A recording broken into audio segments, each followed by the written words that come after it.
Good evening student. आज जो मैं आपसे बात करूंगा वो आईआईटी मेंस जनवरी 2020 के कुछ क्वेश्चंस लिए मैंने। दो क्वेश्चंस लिए, क्वेश्चन नंबर 1 और क्वेश्चन नंबर ये 2। इन दोनों क्वेश्चंस के बारे में मैं आपसे डिस्कशन करूंगा और दोनों क्वेश्चंस जो हैं वो अच्छे लेवल के हैं और क्या पूछा गया है सारे कॉन्सेप्ट जो हैं इन क्वेश्चंस के थ्रू अपन देखेंगे। जो फर्स्ट क्वेश्चन है अपना वो E1, E2, E1CB रिएक्शन है उससे रिलेटेड है और सेकंड जो क्वेश्चन है वो बायोमोलिक्यूल से रिलेटेड। तो चलो फर्स्ट क्वेश्चन को पहले सॉल्व करते हैं। फर्स्ट क्वेश्चन में क्या पूछा है तो ध्यान से देखते हैं। फर्स्ट क्वेश्चन में ये पूछ रहा है कंसीडर फॉलोइंग रिएक्शन। ये आपको रिएक्शंस दे रखी है, इसमें CH3 का होल 3C और CHOH CH3 इसकी रिएक्शन करवा रहा है वो कॉन्सेंट्रेट H2SO4 के साथ। कॉन्सेंट्रेट H2SO4 के साथ रिएक्शन होगी तो क्या होगा, तो आप निकालोगे OH निकाल दोगे, H2O निकाल दोगे, सॉरी H निकालोगे, OH और H निकालोगे। अब कैसे निकालोगे OH और H, तो वो देखते हैं। तो वो मैकेनिज्म से समझना पड़ेगा। तो इसकी स्ट्रक्चर बना लें एक बार। तो ये कार्बन है और इस कार्बन से कितने जुड़े हुए हैं CH3, 3 CH3 जुड़े हुए हैं। एक CH3, ठीक है, एक इधर CH3 और ये CH3 और उधर क्या जुड़ा हुआ है, ये कार्बन, ठीक है, और इससे क्या जुड़ा हुआ है, OH जुड़ा हुआ है, ये OH। सबसे पहले आप काम क्या करोगे, इस OH को हटा दोगे, यहां से OH को हटा दिया और OH को जैसे ही हटाओगे तो क्या होगा, OH को यहां से हटाओगे तो ये हटेगा OH, तो फिर इस पर कौन सा चार्ज आ जाएगा, पॉजिटिव चार्ज। OH बॉन्ड में से इलेक्ट्रॉन ले लेगा, पॉजिटिव चार्ज आ जाएगा और फिर क्या है यहाँ पर CH3, ठीक है, ये होगा। अब फिर क्या होगा, अब ये कौन सा डिग्री का है, अब ये 2 डिग्री का है। अब इसको चेंज कर देंगे 3 डिग्री में, 3 डिग्री में चेंज होगा। तो अब 3 डिग्री में कैसे चेंज होगा, यहां से एक मिथाइल जो है इस ग्रुप का माइग्रेशन कर दो, यहां से इस मिथाइल ग्रुप को इस पे क्या कर दो, ऐड कर दो। जैसे ये मिथाइल ग्रुप इस पे ऐड होगा तो इससे किस में चेंज हो जाएगा, देखो जरा, CH3, ये CH3, ठीक है, और फिर इस पर आ जाएगा पॉजिटिव चार्ज और CH3 चला जाएगा उस पे, तो उस पे जाएगा CH3, तो यहां पर हो जाएगा ये CH3, ये H है और ये CH3, ये बन गया। अब देखो उसके बाद क्या करेंगे, उसके बाद यहां से हाइड्रोजन हटा दोगे आप, इस पे से हाइड्रोजन हटा दो। इस पे से जब आप हाइड्रोजन हटाओगे, ठीक है, तो हाइड्रोजन हटाने पर ये बॉन्ड के इलेक्ट्रॉन हटेंगे इधर। तो अब जो स्ट्रक्चर बनेगी वो आपके सामने बन जाएगी, ये CH3C और यहां पर CH3 और ये डबल बॉन्ड और ये C और ये CH3 और ये CH3, ये बन गया आपके सामने, ठीक है। अब आपको ये बताना है जो क्वेश्चन में पूछा है वो क्या पूछा है आपसे। क्वेश्चन में पूछा है कि which reaction will not give State-Jef product. इसमें से कौन सी जो रिएक्शन है, फर्स्ट रिएक्शन में अपने देखा प्रोडक्ट क्या बना, उसमें ये पूछ रहा है कि किसमें State-Jef प्रोडक्ट नहीं बनेगा। क्या ये State-Jef प्रोडक्ट है, बिल्कुल। State-Jef प्रोडक्ट क्या होते हैं, वो एल्कीन उसमें ज्यादा स्टेबल होती है जो ज्यादा ब्रांच्ड होती है। तो यहां पर ब्रांचिंग चेक करो, 1 ब्रांच, 2 ब्रांच, 3 ब्रांच, 4 ब्रांच, तो ये तो मोर ब्रांच्ड है, हाईएस्ट ब्रांचिंग है इसमें, तो ये तो सबसे ज्यादा स्टेबल होगी और ये इसमें मेजर प्रोडक्ट बन रहा है। तो बोलेंगे कि इसमें State-Jef रूल फॉलो हो रहा है, फर्स्ट में State-Jef रूल फॉलो हो रहा है, ठीक है। अपन को ये चेक करना है कि यहां पर पूछ रहा है which reaction will not give State-Jef product, किसमें State-Jef प्रोडक्ट नहीं बनेगा, यानी किसमें State-Jef रूल फॉलो नहीं होगा, वो देखना है। तो फर्स्ट में हो रहा है, ये फर्स्ट की बात हो गई। अब सेकंड पे बात करते हैं अपन। सेकंड देखते हैं, बी वाला पोर्शन देखते हैं इसमें, उसमें क्या पूछ रहा है, उसको ध्यान से देखें। तो उसमें क्या ले रखा है, यहां पर ले रखा है ये, और इसकी reaction alcoholic KOH। Alcoholic KOH जो होता है वो भी State-Jef प्रोडक्ट को फॉलो करता है, ठीक है। तो इसमें भी क्या करोगे, इसमें आप सिंपली यहां से एक काम करो, यहां से एक Br हटा दो, यहां से एक Br, ठीक है, इसमें से एक Br हटाओ और यहां से एक हाइड्रोजन हटा दो, यहां से एक Br हटा दो और यहां से हाइड्रोजन हटा दो, ठीक है। तो यहां से Br और यहां से हाइड्रोजन हटेगा तो डबल बॉन्ड आ जाएगा यहां पे, तो इससे जो प्रोडक्ट बनेगा वो ये बन जाएगा CH3 और CH3। इस पर 2 CH3 है, यहां पे डबल बॉन्ड आएगा, यहां पे डबल बॉन्ड आ जाएगा, तो फिर क्या आ जाएगा ये, और फिर उसके बाद C, ठीक है, और फिर क्या रहेगा ये H और फिर क्या रहेगा CH3। ये इससे प्रोडक्ट बन जाएगा। क्या ये प्रोडक्ट सेट जैप प्रोडक्ट है? बिल्कुल ये सेट जैप प्रोडक्ट है, क्योंकि इसमें ज्यादा ब्रांचिंग है। ज्यादा ब्रांचिंग वाली एल्कीन जो होती है ज्यादा स्टेबल होती है, और ये अकॉर्डिंग टू सेट जैप प्रोडक्ट के है या सेट जैप रूल के अकॉर्डिंग है। तो सेट जैप रूल के अकॉर्डिंग है, सेट जैप प्रोडक्ट इसमें बन रहा है, मतलब इसमें सेट जैप प्रोडक्ट बी में भी बन रहा है। ठीक है, बी में भी सेट जैप प्रोडक्ट बन रहा है। अब सी की बात करते हैं, क्या सी में बनेगा? तो सी में सोचने वाली बात है। तो सी जो है अपना ऑप्शन, उसमें देखें, उसमें CH3 का होल 3 COK ले रखा है। ये बल्कि बेस है। ये बेस कैसा है? बल्कि बेस। ठीक है, अगर बल्कि बेस की बात करते हैं तो बल्कि बेस में क्या होता है?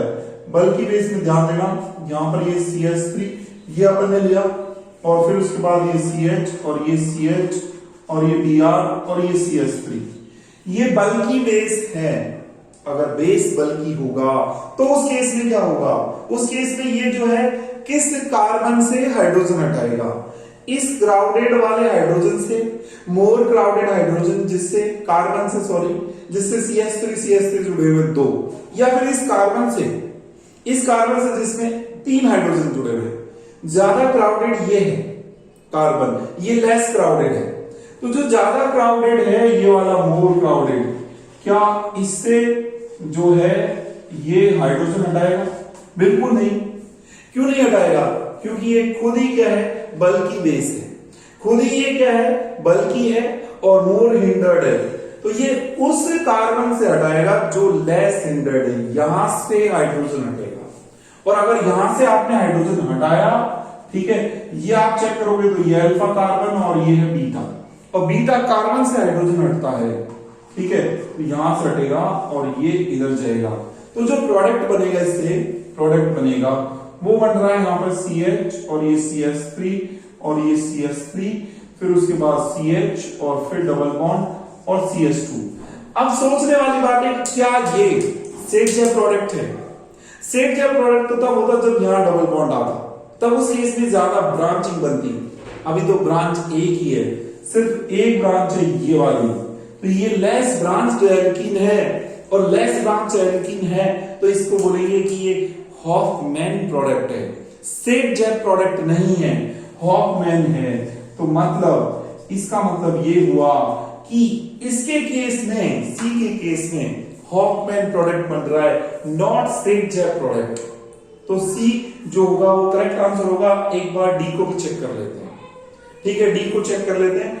यहां पर मैकेनिज्म आपसे पूछी जाएगी कौन सी मैकेनिज्म लग रही है, तो आप बोलोगे कि यहां पर E2 मैकेनिज्म है, इसमें E2 लग रही है। ठीक है, इसमें भी E2 लग रही है, और इसके केस में क्या लग रही है? इसके केस में बोलोगे E1, इसके केस में E2 मैकेनिज्म, इसके केस में E2। E2 मतलब बायोमोलिकुलर एलिमिनेशन रिएक्शन, E1 मतलब यूनिमोलिकुलर एलिमिनेशन रिएक्शन। इंपॉर्टेंट। ठीक है, नेक्स्ट बात करते हैं, इसमें कौन सी रिएक्शन लगेगी इस वाले के केस में।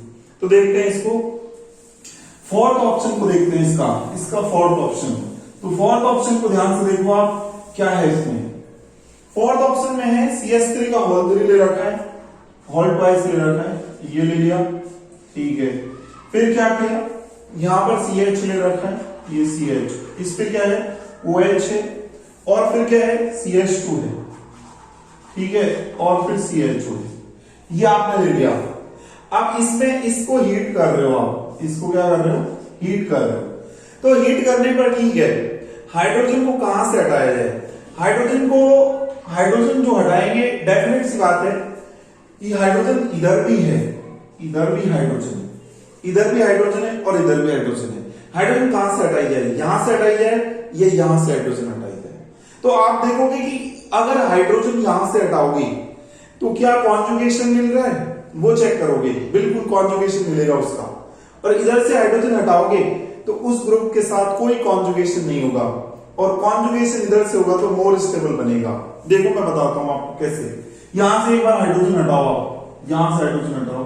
ठीक है, ये हाइड्रोजन लो, एक बार यहां से आप हाइड्रोजन हटाओगे, ये अल्फा कार्बन है, ये बीटा है। बीटा कार्बन से हाइड्रोजन हटेगा, यहां से ये बॉन्ड इधर जाएगा, और यहां से ये इलेक्ट्रॉन लेकर के फरार, और फरार होगा तो यहां पर क्या आएगा? बीच में डबल बॉन्ड। तो डबल बॉन्ड आएगा तो क्या बन जाएगा, ये कुछ बन जाएगा ऐसा। कैसा, यहाँ पर है CH, यहाँ पे डबल बॉन्ड, यहाँ CH, और यहाँ पर होगा CHO, और यहाँ पर CH होगा। तो अब आप चेक करो कि क्या कॉन्जुगेशन है। कॉन्जुगेशन है, बिल्कुल। अब कॉन्जुगेशन ऐसे कॉन्जुगेशन होगा, ये इलेक्ट्रॉन ऐसे, ये इलेक्ट्रॉन ऐसे, और कॉन्जुगेशन इधर से है। और अगर इधर से हाइड्रोजन हटाते तो यहां पर डबल बॉन्ड आता, यहां पर डबल बॉन्ड आता, तो क्या इसके साथ कॉन्जुगेशन होता? नहीं होता। हो रहा है यहां से कॉन्जुगेशन, तो ये प्रोडक्ट स्टेबल है इसमें। और क्या ये सेट जेब प्रोडक्ट है? बिल्कुल ये सेट जेब प्रोडक्ट है, क्योंकि एल्कीन जो है इधर से भी जुड़ी है, इधर से भी जुड़ा हुआ है। तो और यहां से देखते अपन, यहां से एक बार हाइड्रोजन हटाते इधर से, ठीक है, मतलब इसमें वही है, ब्रांचिंग हो रही है दोनों तरफ से, ठीक है। तो मतलब ये मोर ब्रांच है, और मोर ब्रांच है तो सेट जेब प्रोडक्ट को ये क्या कर रही है? फॉलो कर रही है, ठीक है। सेट जेब प्रोडक्ट को क्या कर रही है? ये फॉलो कर रही है। बट इसमें एक थोड़ा सा पॉइंट सोचा जाए, अगर हाइड्रोजन यहां से हटाते एक बार, आप यहां पे डबल बॉन्ड लगाते, तो डबल बॉन्ड लगाते तो फिर ब्रांचिंग कितनी होती? एक बार आप ये चेक करो कि यहां से एक बार हाइड्रोजन हटाएं, और हाइड्रोजन हटाने के बाद फिर एक बार चेक कर लो कि कितनी ब्रांचिंग हो रही है, क्या सेम हो रही है, डिफरेंट हो रही है। एक बार चेक करो, एक ये हाइड्रोजन हटा सकते हैं, एक ये हाइड्रोजन हटा सकते हैं, ठीक है। तो अब ये वाला हाइड्रोजन हटाए एक बार, तो यहां पर ये CH3, ठीक है, ये CH3, ठीक है, और फिर उसके बाद ये डबल बॉन्ड, ठीक है, और फिर ये CH, ठीक है, और उस केस में फिर यहां पर होता है ये CH2 और CHO।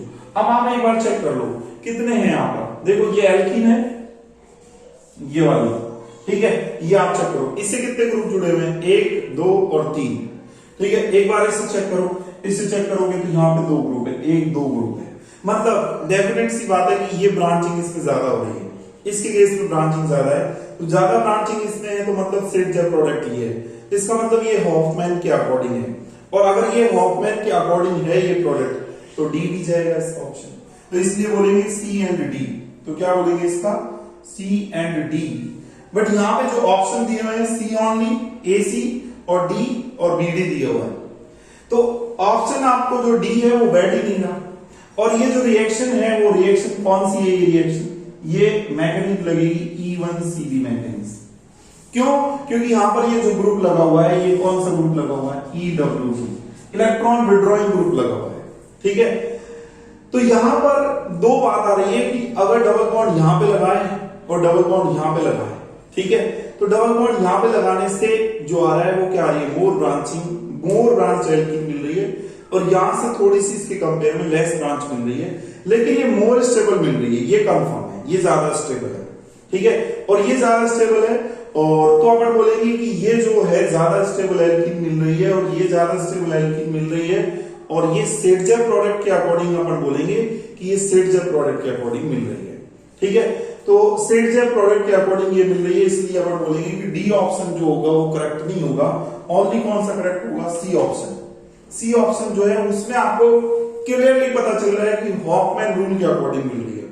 इसमें आप जो है बोलोगे कि सेट जेब प्रोडक्ट के अकॉर्डिंग मिल रही है, क्योंकि सेट जेब प्रोडक्ट में मोर स्टेबल एल्कीन, यही वाली एल्कीन जो है ना ज्यादा स्टेबल होगी ना, क्योंकि इसमें कॉन्जुगेशन हो रहा है। इस वाली एल्कीन में कॉन्जुगेशन नहीं हो रहा, तो उसमें यही तो बोला है सेट जेब प्रोडक्ट में कि मोर स्टेबल एल्कीन ज्यादा स्टेबल होती है। ज्यादा स्टेबल कौन सी है? ये वाली, और यही बढ़ रही है। तो इसका मतलब ये सेट जेब प्रोडक्ट के सेट जेब रूल के अकॉर्डिंग बढ़ रही है, तो इसलिए बोलेंगे कि डी ऑप्शन जो होगा वो करेक्ट नहीं होगा। ओनली जो करेक्ट होगा वो कौन सा होगा? सी। तो इसका जो राइट आंसर जाएगा वो जाएगा सी, ठीक है। और सी जाएगा मतलब सी ओनली, यानी ए ऑप्शन जाएगा। अब बात करते हैं सेकंड क्वेश्चन की, बात करते हैं सेकंड क्वेश्चन को देखते हैं। Which of following statement is correct? कौन सा स्टेटमेंट इसमें से करेक्ट है? तो इस चीज को देखते हैं। तो इसमें जो स्टेटमेंट देखे हैं लिखे हुए हैं उनको ध्यान से देखते हैं। क्या स्टेटमेंट लिखा हुआ? पहला, gluconic acid can form cyclic acetal या hemiacetal structure. Gluconic acid का क्या फॉर्मूला होता है? ग्लूकोनिक एसिड जो होता है उसका फॉर्मूला क्या होता है? मैं आपको एक बता दूं पहले तो। एक होता है ग्लूकोज, जिसमें कार्बन की आपको पता है 6 कार्बन होते हैं इसके अंदर, ये 6 कार्बन, ये 6 कार्बन है इसके अंदर, और 6 कार्बन है। एक पर आप देखोगे यहां पर OH है और यहां पर H है, यहां पर OH होगा, यहां पर H होगा, यहां पर H, यहां पे OH और यहां पे OH और यहां पे H। ये ग्लूकोज है। और ग्लूकोज का जब ऑक्सीडेशन करवाते हैं किसके साथ, Br2 के साथ, ठीक है, Br2 के साथ करवाते हैं, ब्रोमीन और वाटर भी लेते साथ में, तो क्या होता है, सिर्फ ये जो ग्रुप है ये वाला, ये चेंज हो जाता है COOH में, और बाकी का सेम रहता है, ठीक है, ये होता है। और कॉन्सेंट्रेट अगर HNO3 के साथ करवाते हैं इसकी रिएक्शन, कॉन्सेंट्रेट और HNO3 के साथ करवाते हैं, कहां पे चेंज आएगा, ये CH और COOH में चेंज हो जाएगा, और ये CH2OH ये भी COOH में चेंज हो जाएगा। तो ऊपर भी COOH आएगा और यहाँ पे नीचे जो आएगा वहां पे भी COOH आएगा, ठीक है, ये आप देखोगे ये चेंज आएगा, और इसमें नीचे जो रहेगा वही का रहेगा CH2OH, कोई चेंज नहीं आएगा, सिर्फ इस पे चेंज आएगा, CHO की जगह COOH आ जाएगा। और जब कॉन्सेंट्रेट HNO3 के साथ करवाओगे तो ये भी COOH में चेंज होगा, ये भी COOH में चेंज होगा, दोनों में चेंज आएगा। इसको बोलेंगे, ये वाले जो एसिड है इसको क्या बोलेंगे, इस एसिड को बोलते हैं सैकरिक एसिड, इसको क्या बोलेंगे, सैकरिक एसिड बोलते हैं, इसको सैकरिक एसिड बोलेंगे, सैकरिक एसिड,